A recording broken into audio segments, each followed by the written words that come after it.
The More You Know is a media and tech literacy series produced by Independent Thinker. It aims to help the public become more knowledgeable about our digital world. In this episode, we cover how to spot misinformation, the hidden intent behind viral misinformation. Welcome to the deep dive. If you're looking for that shortcut to being incredibly well-informed without feeling totally overwhelmed by the constant barrage of information out there, you are in exactly the right place. Today, we are taking a fascinating stack of research, articles, and expert insights and distilling them down into the absolute most important nuggets of knowledge, custom-tailored just for you. And we have a highly specific, very cool catalyst for today's discussion. We're looking at a creative brief from a company called Independent Thinker, LLC.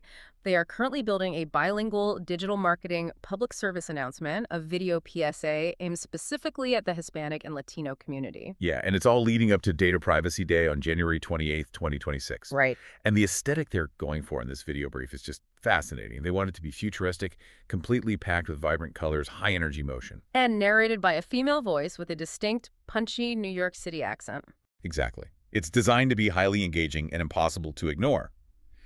But, when you think about designing a PSA like that, you have to understand exactly what you are competing against. You're competing against the sheer scale of the modern internet. Right, which is massive. And the factual backbone that this entire PSA is built on, the mechanics of how we process all that information.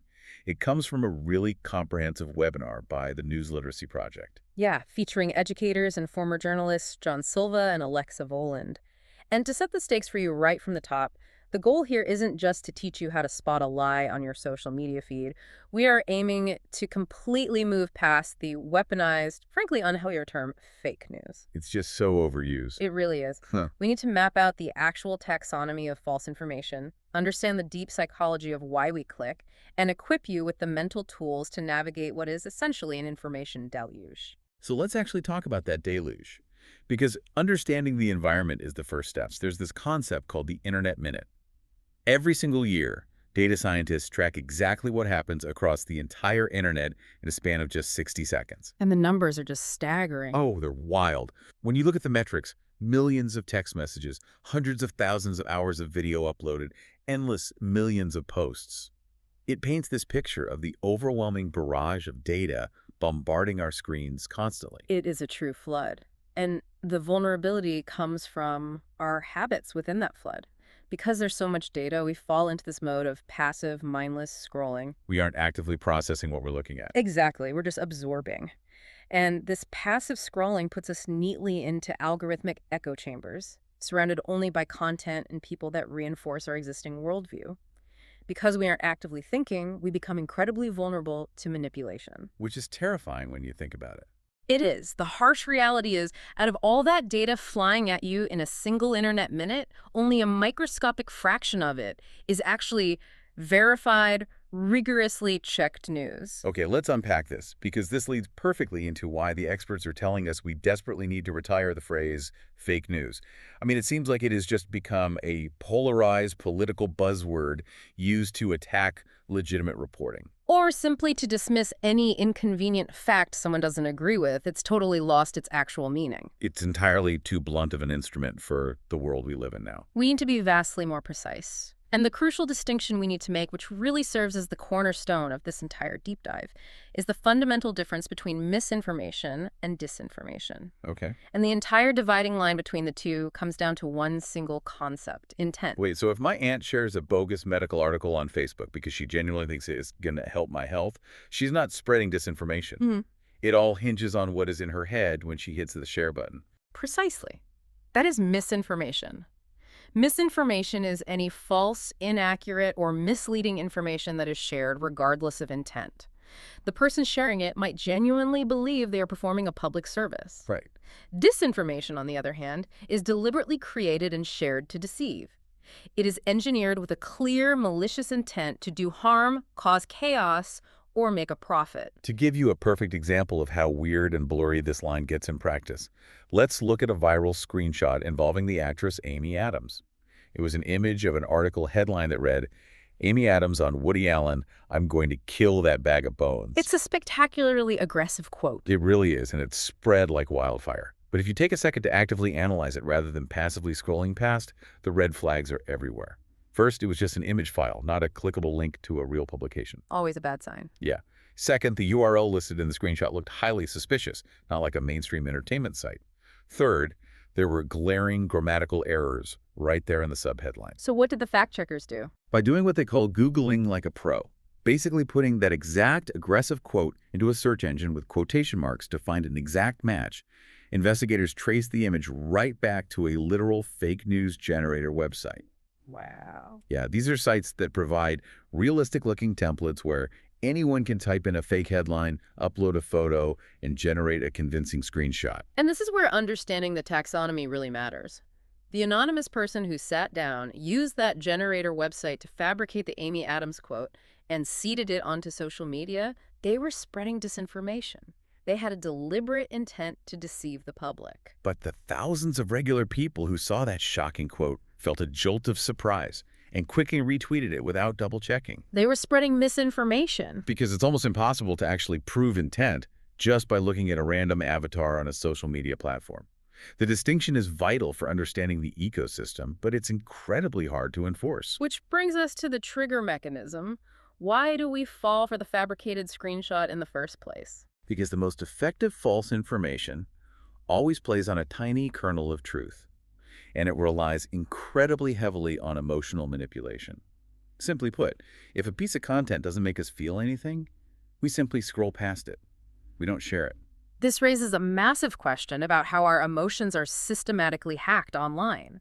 The architects of disinformation know exactly which psychological buttons to push to bypass our critical thinking. Exactly. And look, it's important to strip the politics away from this next example and just look at the raw mechanics of the manipulation. Right, we need to explicitly state to you, the listener, that we are completely impartial here. We are not taking any political sides. Not at all. We are merely examining the mechanics of how this post was weaponized, because this tactic is used to hack our emotions, regardless of where you sit on the political spectrum. So what's the example? There was a highly viral Reddit post that claimed to be written by a parent of a transgender child. In the post, this parent claimed they were forcing their child to transition entirely against the child's will, even going into detail about secretly hiding hormone medication in the child's morning cereal. You can imagine the absolute firestorm of outrage this sparked across the internet. Oh, massive. But when journalists started pulling the thread on this story, they looked at the specific user account who posted it, operating under the handle Funky Duffy. They tracked that exact screen name's digital footprint across the internet. And what did they find? They found that it belonged to an organized online troll forum. These trolls had actively coordinated a campaign, planning to flood this specific Reddit community with totally fabricated, horrific stories designed specifically to push hateful stereotypes and cause maximum division. So this is a textbook, undeniable case of disinformation. There was a documented, organized intent to cause societal harm. But the reason the troll campaign actually worked, the reason it got thousands of upvotes and shares, is because it was meticulously engineered to trigger what psychologists call emotional reasoning. Emotional reasoning. Yeah, it's incredibly powerful. It happens when you let raw shock, intense outrage, or deep disgust completely override your logical faculties. You feel that white-hot anger, and your brain just skips the fact-checking step entirely. You share it because your emotional reaction feels so valid that the information must be true. Which feeds right into the cognitive biases that govern how we interact with the digital world. I mean, we all generally know what confirmation bias is. Right, our natural tendency to seek out and accept information that proves we are right. Yeah, but what is fascinating here is how the architecture of modern social media turns a standard cognitive quirk into a weaponized closed-loop system. We aren't just casually preferring information we agree with. Algorithms are actively walling us off from anything that challenges us. And when we are confronted with information that does challenge us, we engage in something far more complex: motivated reasoning. While confirmation bias is passive, motivated reasoning is highly active. Does this work? Exactly. It's the deliberate, exhausting mental gymnastics we do to interpret new data so that it neatly fits our existing narrative, while simultaneously finding incredibly bizarre, convoluted ways to dismiss any hard facts that disprove our beliefs. To see how motivated reasoning plays out in real time, there is a fascinating breakdown of an imposter tweet pretending to be the Chicago Police Department. And again, keeping strict political neutrality here, let's just look at the mechanics of the trap. Right, just the mechanics. Following the conviction of Derek Chauvin, a fake Twitter account mimicking the official Chicago PD account tweeted out a graphic saying, "We are all Derek Chauvin." The mechanics of this imposter content are brilliant in a very dark way, because the tweet creates incredibly strong feelings of validation across the entire political spectrum. For staunch critics of law enforcement, seeing that fake tweet deepens their existing negative beliefs. It confirms their absolute worst suspicions about systemic issues, providing a massive hit of validation. And on the other side, For strong supporters of law enforcement, seeing that fake tweet being widely shared by critics to attack police sparks intense defensive anger. It validates their feeling that the police are under unfair, constant attack. it's a perfectly designed digital trap. No matter which side of the political aisle you sit on, the content makes you feel deeply validated in your worldview. And the absolute second you feel validated, the motivation to stop and check if the account actually belongs to the Chicago Police Department vanishes. So we have to ask the ultimate question. If this content is so meticulously crafted to manipulate us, who is actually sitting down to make this stuff and why are they doing it? This is where we get into the real taxonomy. The research breaks the creators and spreaders of false information down into 5 clear motivations and 4 distinct types of propagators. Okay, laid them out. The 5 motivations are financial, influence, group interest, altruism, and malicious intent. And the 4 types of propagators who actually spread the content fall into similar buckets: self-interested individuals, group-interested organizations, altruistic regular people, and malicious trolls. Let's really dig into how these categories operate in the real world, because it's rarely just some lone hacker in a basement. Let's start with the combination of financial and influence motivations driven by self-interested propagators. A prime example is Dr. Joseph Mercola. Researchers dubbed him one of the disinformation dozen due to the sheer volume of medical misinformation tied to his network. What is interesting is his strategy. He frequently utilizes less regulated alternative social media platforms like Gab, So why move to those fringe platforms? because there's far less content moderation. He uses these platforms to amplify fear and distrust of traditional mainstream medicine.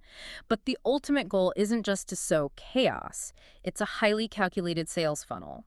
He drives that newly created distrust directly toward his own natural health practice and supplement storefront. The misinformation is essentially a marketing strategy for financial gain. Wow. Then you have influence and engagement bait, which feels a lot more innocent but still clutters the information ecosystem. Think about that viral TikTok video from a while back where a father is filming his kids, and he uses a simple little tea candle to seemingly make a protective face mask magically float and spin in the air above the flame. It is pure fake physics, Yes, got it. completely fabricated using invisible string or digital trickery, but they present it to the audience as an authentic, amazing science experiment you can try at home. So why go through the effort of faking a floating mask? I mean, it isn't to sell supplements. It's pure engagement bait. The modern attention economy mathematically rewards watch time, comments, and shares. They want to build a massive follower count by hijacking our sense of wonder. And eventually they monetize all those millions of likes through creator funds or sponsorships. Exactly. Now let's look at a much more complex motivation: group interest combined with financial goals. During the chaotic U.S. military withdrawal from Afghanistan, a photograph went incredibly viral. It claimed to show that the American military had callously abandoned their contracted working dogs, leaving them locked in travel cages at the Kabul airport. The visual impact of that photo was devastating. It caused an immediate visceral reaction. People were absolutely furious. But when investigators tracked down the source of the image, it was completely stripped of its actual context. It wasn't the U.S. military's working dogs at all. It was actually a photograph of animals being cared for at a local independent animal rescue in Kabul. But the truth didn't matter to the propagators. Highly partisan political groups and even massive organizations like PETA amplified the false claim. They utilized the massive visceral outrage generated by the image to fuel their specific group interests, attack their opponents, and critically, to drive their own fundraising efforts. Outrage is one of the most effective fundraising tools ever invented. Which brings us to perhaps the most tragic motivation on the entire list: altruism. Yeah, this one is tough. When we think of misinformation spreaders, we rarely picture someone trying to do a good deed. But during the height of the pandemic, there were countless instructional videos circulating on TikTok and Facebook group chats showing people exactly how to dose and use ivermectin. a medication primarily used as an antiparasitic for livestock. Right, to treat or prevent COVID. The irony here is heartbreaking. The people taking the time to make and share these detailed instructional videos weren't usually malicious trolls or grifters. They were regular people who had been successfully manipulated by earlier layers of disinformation into genuinely believing this dangerous livestock drug was a suppressed miracle cure. They were sharing it in family group chats, purely out of a genuine altruistic desire to help their loved ones stay healthy during a terrifying global crisis. They were spreading highly dangerous medical misinformation out of love. Which is a stark, jarring contrast to the final category, pure malicious and financial intent. Consider the fake health news websites that exist solely to publish incredibly dark, extreme, fringe content. Like what? They run completely fabricated articles claiming routine vaccines open demon portals, or they deliberately tie standard medical procedures to Lucifer while simultaneously pushing long-debunked claims linking vaccines to autism. And the people running these sites know perfectly well that the content is completely fake. They are deliberately combining religious extremism with medical terror simply to generate the maximum possible shock value, because in digital advertising ecosystem, maximum shock means maximum clicks. And every single click generates ad revenue. It is purely malicious profiteering, treating human anxiety as a harvestable resource. So armed with all of this knowledge, understanding the complex motivations, the financial incentives, and the deep psychological triggers at play, how do we actually protect ourselves? How do you spot the red flags in your own feeds? This is where we have to talk about the critical difference between institutional cynicism and healthy skepticism. It is so incredibly easy, given everything we've just discussed, to just throw your hands up in exhaustion and say, everything is fake, I don't trust anyone or anything anymore. It's a natural reaction.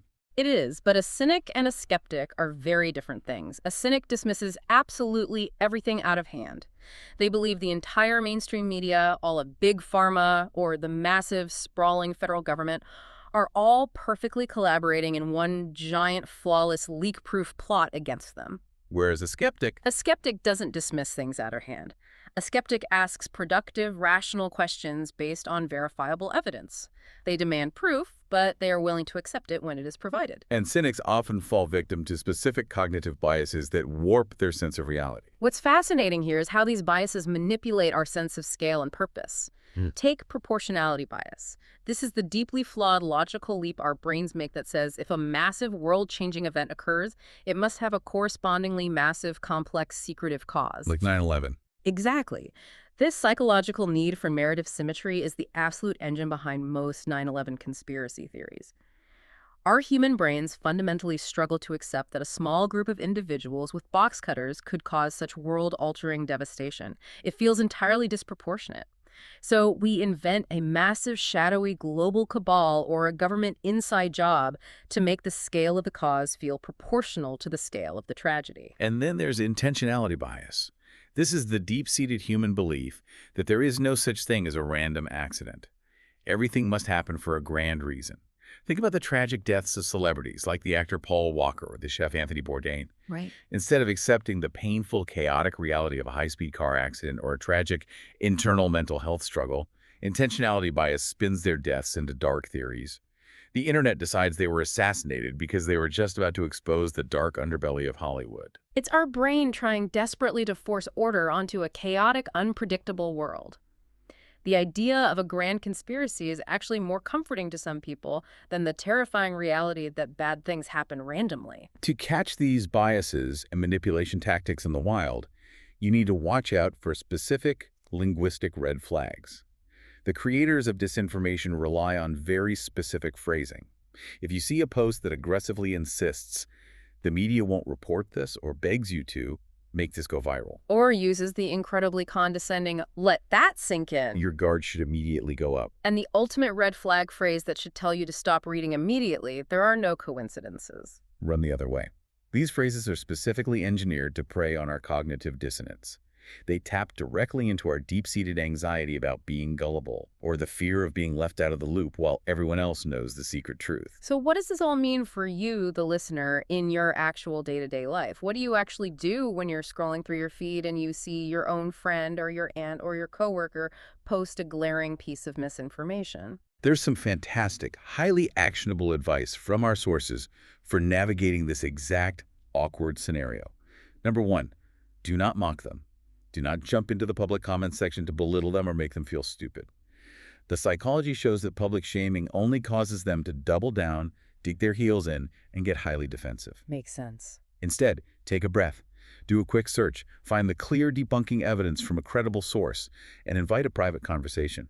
Send them a direct message and say, hey, I saw this post, I was curious, so I looked it up. Take a look at this link and tell me what you think. You have to give them the grace and the space to read the evidence and reach the correct conclusion themselves without feeling attacked. It is entirely about preserving the human relationship while gently correcting the factual record. We've covered a massive amount of ground today, from the retirement of the term fake news to the exhausting mental gymnastics of motivated reasoning. But I want to leave you with one final provocative thought to mull over long after this deep dive ends. We spent a lot of time today defining the difference between misinformation and disinformation, and we established that the entire distinction rests on human intent. Right, the deliberate choice to deceive versus the accidental spreading of falsehoods. Exactly. But we are rapidly entering an era dominated by generative artificial intelligence, programs that don't have human emotions, financial motivations, or political biases. What happens when an AI chatbot confidently hallucinates a completely fabricated historical event, generates realistic photos to match, and a user shares it? There's no human malice there. None. There is no intent to deceive. It's just algorithmic probability creating a flawless illusion. If the dividing line of the modern internet is intent, how do we categorize, combat, or even define a lie when the entity that created it doesn't even have a mind? It completely upends the taxonomy we just built. And as you navigate the Internet Minute tomorrow, it is worth asking yourself, does it even matter why a piece of information was created if the damage it does is exactly the same? Thank you so much for joining us on this deep dive. Keep exploring these topics, stay deeply curious, and never stop questioning the systems and the technologies that are actively shaping our world. We'll catch you on the next one. For more episodes related to media, social media, tech, and privacy, visit our YouTube channel, Independent Thinker LLC.